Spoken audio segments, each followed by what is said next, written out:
Lake zone दुर्घटना से जुड़ी हुई एक बड़ी खबर सामने आई है, जिसके मुताबिक इस दुर्घटना के मुख्य आरोपी परेश शाह और गोपाल शाह को रिमांड के लिए आज कोर्ट में पेश किया गया था। वहां कोर्ट ने इन दोनों आरोपियों के 8 दिन के रिमांड मंजूर किए हैं। पिछले सप्ताह हरनी बोट दुर्घटना हुई थी, जहां पर हरनी लेक जोन में स्कूली बच्चों से भरी हुई नाव पलट गई थी। इस मामले के मद्देनजर 14 लोगों की जान चली गई थी, जिसमें बच्चे और शिक्षक शामिल थे। इस मामले ने पूरे वडोदरा को हिलाकर रख दिया था। तब इस मामले के मद्देनजर सबसे पहले 6 आरोपियों की गिरफ्तारी हुई थी और मुख्य आरोपी के तौर पर परेश शाह और कोटिया प्रोजेक्ट्स के गोपाल शाह का नाम सामने आ रहा था। तब इन दोनों आरोपियों की भी गिरफ्तारी हो गई और आज उन्हें कोर्ट में रिमांड के लिए पेश किया गया। तब आपको बता दें कि परेश शाह और गोपाल शाह के 8 दिन के रिमांड कोर्ट ने मंजूर किए। हालांकि पुलिस की ओर से 10 दिन के रिमांड मांगे गए थे, लेकिन कोर्ट ने 8 दिन के रिमांड मंजूर किए हैं। तब आगे पुलिस की ओर से इन दोनों आरोपियों से जब पूछताछ की जाएगी, तब उसमें कई बड़े खुलासे होने की आशंकाएं जताई जा रही है। इसके साथ ही इस केस के मद्देनजर और कई लोगों के नाम भी सामने आ सकते हैं, ऐसी जानकारी भी मिल रही है।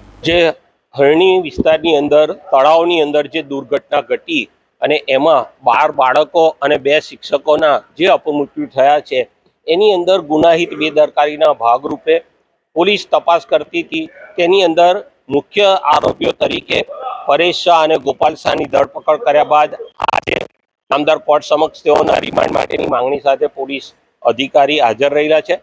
તપાસ કરનાર અધિકારીએ આ ગુનાની તલપરસી તપાસ થાય, ઝીણવટભરી તપાસ થાય અને આ આરોપીઓનો રોલ કેવા પ્રકારનો આ ગુના માટે રહેલો છે, આ આરોપીઓની જે ગુનાહિત બેદરકારી રહેલી છે, એ તમામ કારણો સાથે આ આરોપીઓએ જે પેટા કોન્ટ્રાક્ટ આપેલો છે, પેટા કોન્ટ્રાક્ટની અંદર એ લોકોને કેવી રીતે આર્થિક વ્યવહારો થયેલા છે, કોનો કેટલો હિસ્સો છે, એ તમામ પ્રકારની માહિતી અને એની ઝીણવટભરી તપાસ કરવાના ભાગરૂપે તપાસ કરનાર અધિકારીએ 10 દિવસના રિમાન્ડ માંગ્યા હતા।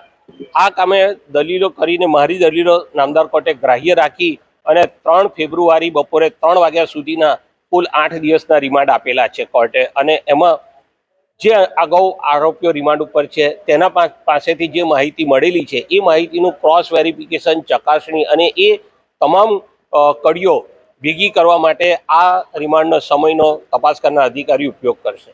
अब खबरों से लगातार अपडेट रहना हुआ आसान। BRG न्यूज आपके मोबाइल स्क्रीन पर आज ही BRG न्यूज की mobile app Google play store और ऐप स्टोर से डाउनलोड करें और खबरों से लगातार जुड़े रहें।